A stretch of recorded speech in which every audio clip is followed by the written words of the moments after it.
ನಮಸ್ಕಾರ. ಪ್ರಧಾನಿ ಮೋದಿಯವರ ಇತ್ತೀಚಿನ ಒಂದು ವಿದೇಶ ಪ್ರವಾಸ ಹ್ಮ್ 8 ದಿನಗಳ ಪ್ರವಾಸ ಅಲ್ವಾ? 5 ದೇಶಗಳಿಗೆ. ಹೌದು 8 ದಿನ. ಘಾನಾ, ಟ್ರಿನಿಡ್ಯಾಡ್ ಮತ್ತು ಟೊಬ್ಯಾಗೊ, ಅರ್ಜೆಂಟೀನಾ, ಬ್ರೆಜಿಲ್ ಮತ್ತೆ ನಮೀಬಿಯಾ. ಕಳೆದ 10 ವರ್ಷದಲ್ಲೇ ಇದು ಅತಿ ದೀರ್ಘವಾದ ಪ್ರವಾಸ ಅಂತನೂ ಹೇಳ್ತಾ ಇದ್ದಾರೆ. ಹೌದು ಹೌದು. ಇದರ ಮಹತ್ವ ಏನು? ಏನಿದರ ಒಳನೋಟಗಳು? ಸ್ವಲ್ಪ ಇದರ ಬಗ್ಗೆ ಮಾತಾಡೋಣ. ಖಂಡಿತ. ಇದೊಂದು ಏನದು ಸಾಮಾನ್ಯ ಪ್ರವಾಸ ಅಂತ ಹೇಳೋಕ್ಕಾಗಲ್ಲ. ಯಾಕಂದ್ರೆ ಹಲವು ದಶಕಗಳೇ ಆಗಿತ್ತು ಕೆಲವು ದೇಶಗಳಿಗೆ ನಮ್ಮ ಪ್ರಧಾನಿ ಹೋಗಿ. ಹೌದಾ? ಮುಖ್ಯವಾಗಿ ಈ ಗ್ಲೋಬಲ್ ಸೌತ್ ಅಂತಾರಲ್ಲ, ಅಂದ್ರೆ ನಮ್ಮ ಥರದ ಅಭಿವೃದ್ಧಿಶೀಲ ರಾಷ್ಟ್ರಗಳು, ಏಷ್ಯಾ, ಆಫ್ರಿಕಾ, ಲ್ಯಾಟಿನ್ ಅಮೆರಿಕಾದಲ್ಲಿ. ಸರಿ. ಅವರ ಜೊತೆ ಸಂಬಂಧ ಗಟ್ಟಿಗೊಳಿಸೋಕೆ ಒಂದು ಸ್ಪಷ್ಟವಾದ ಪ್ರಯತ್ನ ಅಂತ ಕಾಣಿಸುತ್ತೆ. ಓಕೆ. ಮೊದಲ ನಿಲ್ದಾಣ ಘಾನಾ ಅಲ್ವಾ? ಜುಲೈ 2-3. ಅಲ್ಲಿ 30 ವರ್ಷಗಳ ನಂತರ ನಮ್ಮ ಪ್ರಧಾನಿ ಹೋಗಿರೋದು.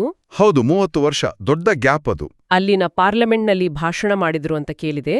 ಮತ್ತೆ ಇಂಧನ, ರಕ್ಷಣೆ, ವ್ಯಾಕ್ಸಿನ್, ಆಮೇಲೆ ಈ digital public infrastructure DPI. DPI ಅಂದ್ರೆ ನಮ್ಮ ಆಧಾರ್, ಯುಪಿಐ ತರಹದ ವ್ಯವಸ್ಥೆಗಳು. ಅದರ ಬಗ್ಗೆ ಮಾತುಕತೆ ಆಗಿದೆ. ಇಕೋವಾಸ್, ಆಫ್ರಿಕನ್ ಯೂನಿಯನ್ ಜೊತೆ ವ್ಯಾಪಾರ. ಹೇಗೆ? ಹೌದು, ಅಲ್ಲಿ ಕ್ವಾಮಿ ಕೃಮಾ ಸ್ಮಾರಕಕ್ಕೆ ಭೇಟಿ ಕೊಟ್ಟಿದ್ದು ಕೂಡ ಅದು ಒಂಥರ ಸಾಂಕೇತಿಕವಾಗಿ ಮುಖ್ಯ. ಘಾನಾದ ಸ್ವಾತಂತ್ರ್ಯಕ್ಕೆ ಭಾರತದ ಗೌರವ. ಓ ಸರಿ ಸರಿ. ಹಳೆಯ ಸಂಬಂಧಗಳನ್ನ ಮತ್ತೆ ನೆನಪಿಸ್ಕೊಂಡ ಹಾಗೆ. ಆಫ್ರಿಕಾದಿಂದ ಆಮೇಲೆ ಕರೀಬಿಯನ್ಗೆ, ಟ್ರಿನಿಡ್ಯಾಡ್ ಮತ್ತು ಟೊಬ್ಯಾಗೊ, ಜುಲೈ 3-4. ಇಲ್ಲೂ ಅಷ್ಟೇ 1999ರ ನಂತರ ಮೊದಲ ಭೇಟಿ. ಹೌದು, ಇಲ್ಲೂ ಅಷ್ಟೇ ದಶಕಗಳ ಗ್ಯಾಪ್. ಇಲ್ಲೂ ಪಾರ್ಲಿಮೆಂಟ್ನದಿ ಭಾಷಣ. ಇಲ್ಲಿ ಇಂಡೋ ಕೆರಿಬಿಯನ್ ವಲಸಿಗರ ಬಗ್ಗೆ ಒತ್ತು ಕೊಟ್ಟಿದ್ದಾರೆ ಅಂತ. 180 ವರ್ಷಗಳ ಸಂಬಂಧ. ಅದು ಮುಖ್ಯ. ಈ ವಲಸಿಗರ ಜೊತೆಗಿನ ಸಂಪರ್ಕ ಇದು ನಮ್ಮ ಸಾಫ್ಟ್ ಪವರ್ಗೂ ಸಹಾಯ ಮಾಡುತ್ತೆ. ದೀರ್ಘಕಾಲದ ಸಂಬಂಧಗಳಿಗೆ ಒಳ್ಳೆಯದು. ನವೀಕರಿಸಬಹುದಾದ ಇಂಧನ, ಕೃಷಿ, ಡಿಜಿಟಲ್ ಸೇವೆಗಳು, ಇವುಗಳ ಬಗ್ಗೆಯೂ ಮಾತುಕತೆ ಆಗಿದೆ. ಹೌದು, ಸಹಕಾರ ವೃದ್ಧಿಸುವ ಮಾತುಕತೆಗಳು. ಅಲ್ಲಿಂದ ಅರ್ಜೆಂಟೀನಾ. ಇದು ಕೇಳಿ ಆಶ್ಚರ್ಯ ಆಯಿತು. 57 ವರ್ಷಗಳ ನಂತರ ನಮ್ಮ ಪ್ರಧಾನಿ ಭೇಟಿ. 1968ರ ನಂತರ ಈಗ. ಹೌದು, 57 ವರ್ಷ ಅಂದ್ರೆ ನಿಜಕ್ಕೂ ಐತಿಹಾಸಿಕ ಭೇಟಿ ಇದು. ಜುಲೈ 4-5. ಇಲ್ಲಿ ಏನೇನು ಮುಖ್ಯವಾಗಿ ಚರ್ಚೆಯಾಯಿತು? ಇಲ್ಲಿ ನೋಡಿ, ವ್ಯಾಪಾರ, ಕೃಷಿ, ರಕ್ಷಣೆ ಇವೆಲ್ಲ ಇದ್ದೇ ಇದೆ.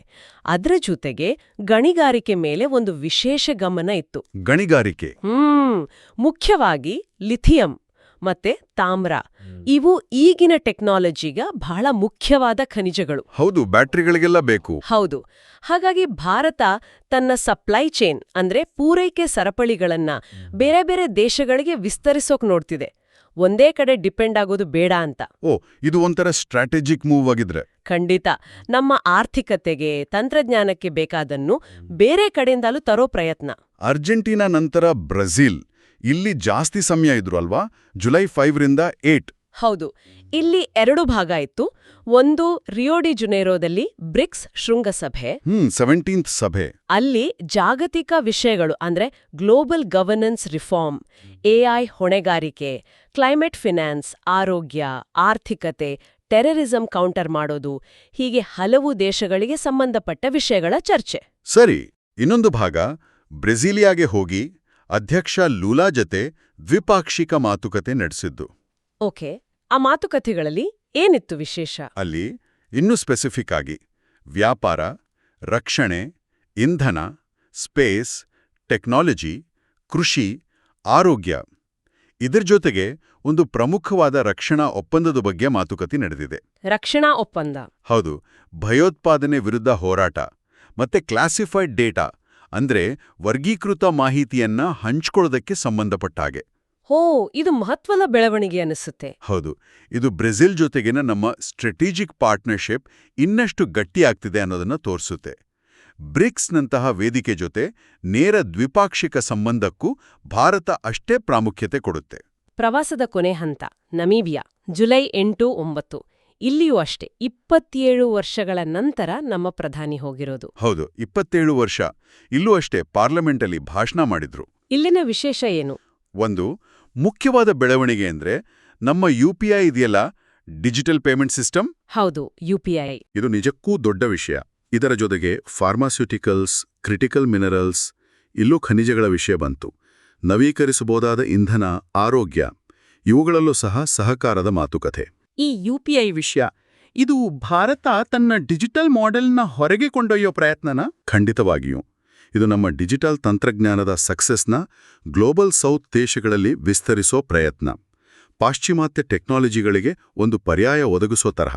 ಹಾಗಾದ್ರೆ ಒಟ್ಟಾರೆಯಾಗಿ ಈ 8 ದಿನಗಳ 5 ದೇಶಗಳ ಪ್ರವಾಸವನ್ನ ಹೇಗೆ ನೋಡಬಹುದು? ಇದರ ಒಟ್ಟಾರೆ ಸಾರಾಂಶ ಏನು? ಮೂಲಭೂತವಾಗಿ ಹೇಳೋದಾದ್ರೆ ಇದು ಗ್ಲೋಬಲ್ ಸೌತ್ನಾದ್ಯಂತ ಅಂದ್ರೆ ಆಫ್ರಿಕಾ, ಲ್ಯಾಟಿನ್ ಅಮೆರಿಕಾ, ಕೆರೇಬಿಯನ್ ಎಲ್ಲ ಕಡೆ ಭಾರತ ತನ್ನ ಸ್ಟ್ರಾಟಜಿಕ್ ಸಂಬಂಧಗಳನ್ನು ಗಟ್ಟಿಗೊಳಿಸೋ ಒಂದು ದೊಡ್ಡ ಪ್ರಯತ್ನ. ಬ್ರಿಕ್ಸ್, ಇಕೋವಾಸ್, ಆಫ್ರಿಕನ್ ಯೂನಿಯನ್ ಈ ಥರದ ವೇದಿಕೆಗಳಲ್ಲಿ ಭಾರತದ ಪಾತ್ರವನ್ನ ಇನ್ನೂ ಸ್ಟ್ರಾಂಗ್ ಮಾಡೋ ಗುರಿಯಿದೆ. ಇದ್ರ ಜೊತೆಗೆ ಈ ನಿರ್ಣಾಯಕ ಖನಿಜಗಳ ಹುಡುಕಾಟ, ರಕ್ಷಣಾ ಸಹಕಾರ, ಉದಾಹರಣೆಗೆ ಬ್ರೆಜಿಲ್ ಜೊತೆಗಿನ ಒಪ್ಪಂದ, UPI ತಂತ್ರಜ್ಞಾನದ ವಿಸ್ತರಣೆ, ವಲಸಿಗರ ಜೊತೆಗಿನ ಸಂಪರ್ಕ ಇವೆಲ್ಲ ಸೇರಿ ಒಂದು ಮಲ್ಟಿ ಡೈಮೆನ್ಷನಲ್ ಅಪ್ರೋಚ್ ಕಾಣಿಸ್ತೆ. ಹೌದು, ಖಂಡಿತ.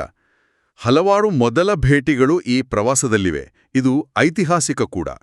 ಈಗಿನ ಈ ಮಲ್ಟಿಪೋಲಾರ್ ವರ್ಲ್ಡ್ ಅಂದ್ರೆ ಬಹುಧ್ರುವೀಯ ಜಗತ್ತಿನಲ್ಲಿ ಭಾರತ ತನ್ನ ಜಾಗವನ್ನ ಭದ್ರಪಡಿಸ್ಕೊಳ್ಳಕ್ಕೆ ಮತ್ತು ಸೌತ್ ಸಹಕಾರವನ್ನ, ದಕ್ಷಿಣದ ರಾಷ್ಟ್ರಗಳ ನಡುವಿನ ಸಹಕಾರವನ್ನ ಹೆಚ್ಚಿಸೋಕೆ ಮಾಡ್ತಿರೋ ಗಂಭೀರ ಪ್ರಯತ್ನ ಇದು. ಕೊನೆಯದಾಗಿ ಯೋಚಿಸಬೇಕಾದ ಒಂದು ವಿಷಯ, ಈ ದೊಡ್ಡ ರಾಜತಾಂತ್ರಿಕ ಪ್ರಯತ್ನದಿಂದ ಗ್ಲೋಬಲ್ ಸೌತ್ನಲ್ಲಿ ಭಾರತದ ಪ್ರಭಾವ ಖಂಡಿತ ಹೆಚ್ಚಬಹುದು. ಆದರೆ ಇದೇ ಪ್ರದೇಶಗಳಲ್ಲಿ ಚೀನಾದಂತರ ಬೇರೆ ಶಕ್ತಿಗಳ ಪ್ರಭಾವ ಕೂಡ ಇದೆಯಲ್ವಾ? ಹೌದು, ಖಂಡಿತ ಇದೆ. ಆ ಪ್ರಭಾವವನ್ನ ಬ್ಯಾಲೆನ್ಸ್ ಮಾಡೋಕೆ ಅಥವಾ ಅದಕ್ಕೆ ಒಂದು ಪರ್ಯಾಯವಾಗಿ ನಿಲ್ಲೋಕೆ ಭಾರತಕ್ಕೆ ಎಷ್ಟರ ಮಟ್ಟಿಗೆ ಸಾಧ್ಯವಾಗುತ್ತೆ ಅನ್ನೋದೇ ಮುಂದಿನ ದಿನಗಳಲ್ಲಿ ನಾವು ನೋಡ್ಬೇಕಾದ ಮುಖ್ಯವಾದ ಪ್ರಶ್ನೆ ಅನ್ಸುತ್ತೆ. ಖಂಡಿತ ಅದೊಂದು ದೊಡ್ಡ ಸವಾಲು ಮತ್ತು ಅವಕಾಶ ಎರಡೂ ಹೌದು.